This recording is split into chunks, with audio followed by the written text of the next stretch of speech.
Hello friends, welcome to a new tutorial. In this tutorial I'm going to show you how to use COUNTIFS function in Excel. The COUNTIFS function applies criteria to cell across single or multiple range and criteria that counts based on all criteria are met.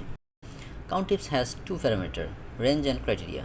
Range of cell that apply criteria against. Criteria determine the specific cell or value.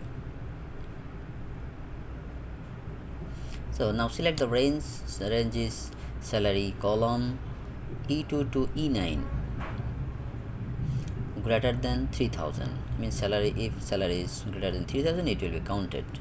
Yes, it's counts six number, so its result is 6. Now I'm gonna selecting one more range. This is department and the criteria is accounts. It will be counted which salary is greater than 3000 and the department should be accounts. Yes, there is two number, 8000 and 4000, and department also accounts.